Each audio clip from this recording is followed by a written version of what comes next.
Selamat pagi saudaraku, apakah Anda sudah membaca firman Tuhan hari ini? Yang belum membaca firman Tuhan, mari bersama saya kita membaca firman Tuhan. Namun sebelumnya kita awali dengan berdoa. Bapa Surgawi, Bapa yang kami sembah dalam Yesus Kristus, puji dan syukur dan terima kasih kami kehadiran-Mu. Tuhan, Kau sungguh baik dan sangat baik bagi kami.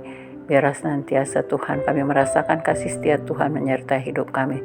Sebentar ini kami akan membaca firman-Mu. Roh Kudus hadirlah di tempat ini, hadir di hati kami, ajari dan pimpin kami untuk boleh mengerti kebenaran firman-Mu Bapa. Berkata-katalah Tuhan, kami siap mendengarkannya. Dalam nama Tuhan Yesus kami berdoa mengucap syukur. Amin. Firman Tuhan yang boleh kita baca hari ini terambil dari kitab Filipi 4 ayat 4 dan 5. Firman Tuhan berkata demikian. Bersukacitalah senantiasa dalam Tuhan. Sekali lagi kukatakan, bersukacitalah. Hendaklah kebaikan hatimu diketahui semua orang. Tuhan sudah dekat. Demikian firman Tuhan. Hari ini Tuhan ingatkan bagi kita melalui kitab Filipi 4 ayat 4 dan 5 ini. Bersukacitalah senantiasa dalam Tuhan. Kapan kita bersukacita saudaraku? Tuhan ingatkan hari ini, senantiasa berarti sukacita kita tidak boleh hanya hari ini atau besok atau lusa dan seterusnya. Tetapi senantiasa, kalau kita ambil pengertian senantiasa itu artinya detik demi detik, menit, jam, hari, minggu, bulan, tahun. Artinya sepanjang masa, ya senantiasa. Itulah yang Tuhan ingatkan hari ini, bersukacitalah. Nah, sukacita yang seperti apa yang Tuhan inginkan dalam kehidupan kita? Karena bersukacitalah senantiasa dalam Tuhan. Jadi kalau dalam Tuhan saudaraku, apapun keadaan kita, baik tidak baik, itu semuanya harus kita bersukacita. Karena semua ada dalam rancangan Tuhan. Jadi tidak ada alasan untuk kita tidak bersukacita sebenarnya. Karena Tuhan selalu baik bagi kita, orang yang percaya kepada Tuhan Yesus. Kita rasakan kasih setia Tuhan menyertai hidup kita senantiasa, baik dalam kesehatan kita, baik dalam pekerjaan kita, baik dalam segala usaha kita, baik dalam segala keluarga kita. Kalau kita memang hidup di dalam Tuhan, kita akan tetap bersukacita. Kenapa? Karena kita sudah boleh merasakan betapa Tuhan itu menyertai hidup kita setiap harinya. Nah, hari ini tidak hanya sekali saja, tetapi ada pengulangan kata. Bersukacitalah senantiasa dalam Tuhan. Sekali lagi kukatakan, bersukacitalah. Artinya ini dipakai tanda seru di belakang. Berarti ini perintah saudaraku.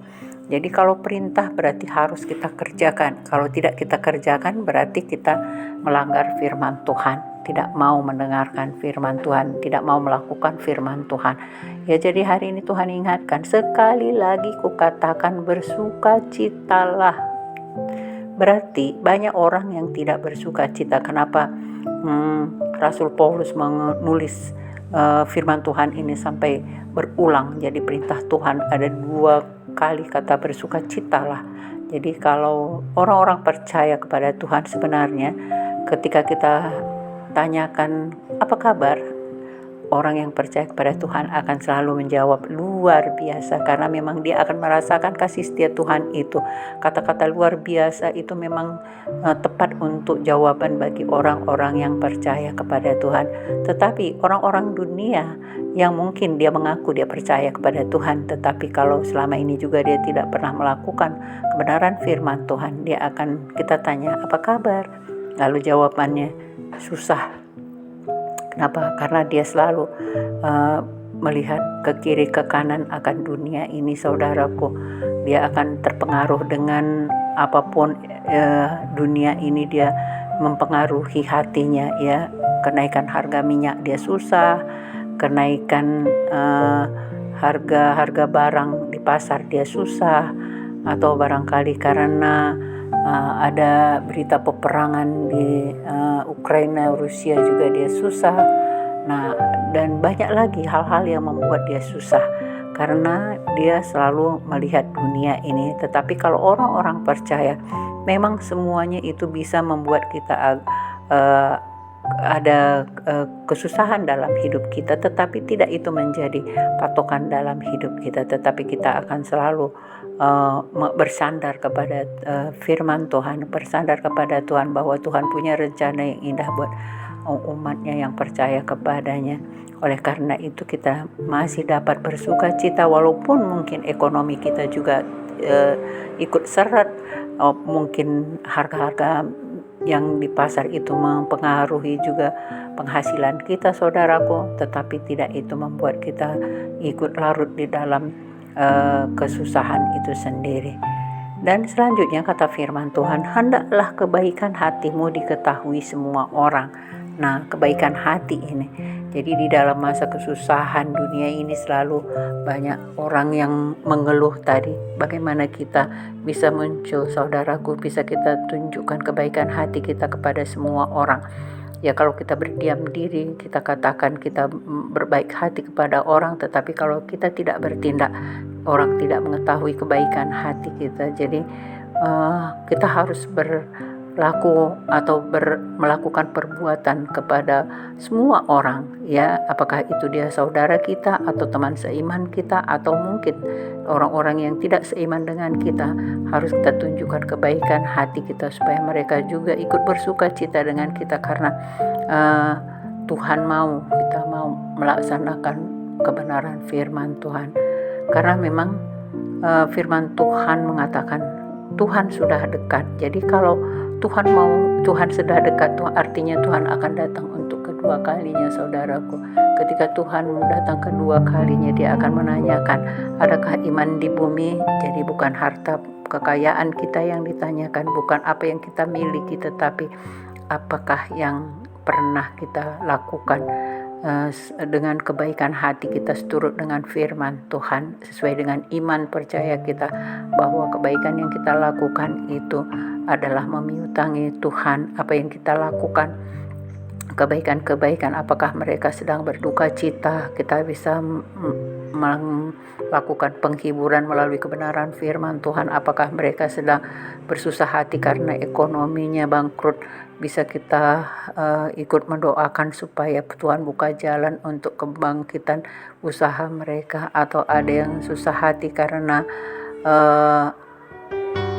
ekonominya yang sudah seret, saudaraku, kita juga boleh mendoakan supaya mereka juga boleh, apa yang bisa kita bantu semampu kita boleh kita berikan supaya mereka juga bisa terlepas dari kesusahan hatinya.